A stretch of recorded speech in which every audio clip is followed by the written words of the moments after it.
Hello and welcome to the Butterfly Podcast hosted by yours truly, Swarnaa, also known as the Life of a Social Butterfly.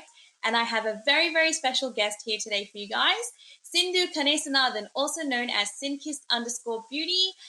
We are going to be talking all things about social media, content creation, female empowerment, managing a full-time job, managing a side hustle, building an online brand, body positivity, confidence, toxic relationships, and so much more. Such a freaking range. I am so happy to have you here, Sindu. Welcome. Thank you, Swarnaa. Thank you for having me. I'm so excited to be on your podcast. And it's such an honor. Yeah, it's going to be such a blast. You guys are going to enjoy this. Yay, I'm excited. We're going to talk about some really, really good things. For those of you who don't know Sindu, she is a bridal and non-bridal hair and makeup artist. Don't mind me, guys, as I look over here, just because I'm just reading some stuff. She's also a fashion and beauty influencer. She's a hair and makeup educator where she runs global masterclasses with the Know Your Face brand. She also works full-time as a probationary officer. She actually just got made permanent, so congratulations Yay, for that. Thank you. Very exciting. I'm so proud of you, and I could probably go on and on about her, but I'll let you guys get a little bit of an introduction from her about where did you start and how did you get to where you are today, Sindu? So I mean, like everybody else, I do have like a degree in school. So initially when I was in grade 12, I really wanted to get into cosmetology, and like, you know, my mom knew that I was really interested in makeup, but obviously back then, like brown parents are like, what's that? Like, you can't make money out of it. You need a proper degree. So I obviously ended up going into something that I was more interested in, which is criminology. And I ended up getting a degree in criminology. And in my last year of university, I actually did co-op at probation and parole. And it's adult probation and parole. And I really enjoyed it. And I was just like, okay, maybe I'll just continue volunteering once I'm done my co-op as well. And then I just continued on, and then I eventually got a job full-time as a probation and parole officer. In terms of makeup, during that time, I obviously still really like doing makeup on myself, on my friends. I just do it for fun. And it was a passion for me, right? And like, I was just like, okay, why can I make this into like a full-time business? I actually had a coworker who really encouraged me to start my own Instagram page. And she was just like, girl, you have the skill set, like you need to do something out of it.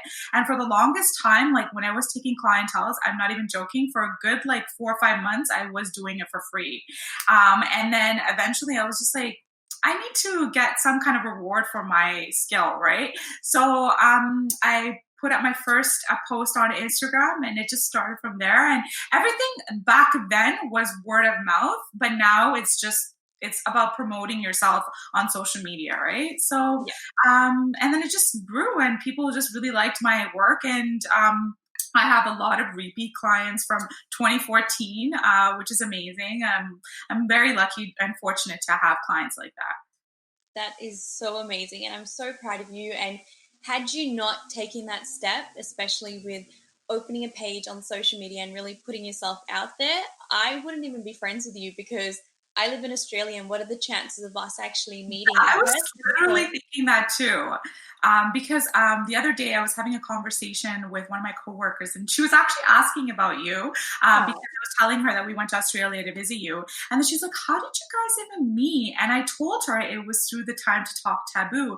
She was so interested, and I showed her everything that we did and how we connected and how we had like our own team in Canada, and you coordinate the whole thing in Australia. And she was just like, wow, that's the power of social media. And I was just like, literally, like you can build connections and friendships just through social media.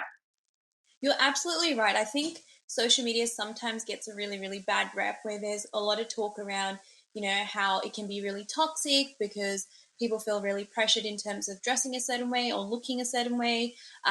And, you know, you only see like a very, very small percentage of people's lives, or a fully crafted version of their lives on social media, which puts a lot of pressure. But I also feel like it's just how you use it, how careful you are to use it. And I think you can build such incredible relationships on social media. Like for me to live all the way in Australia and for you to live all the way in Canada, the chances of us crossing our path is Exactly. almost next to none. And Exactly. managed to build this brand on social media and connect. And we find so much similarities, although we've had different childhoods, being brought up in different parts of the world, and we've been able to connect as sisters. You know, you've come over to my place, I've come over to yours. We've pretty much lived together, traveled Australia, Bali, and I've come to Canada. And it's just brought about this absolutely beautiful relationship. And I think people can really leverage social media not only to build brands and businesses, but really create those meaningful relationships, which I think is absolutely brilliant. 100%.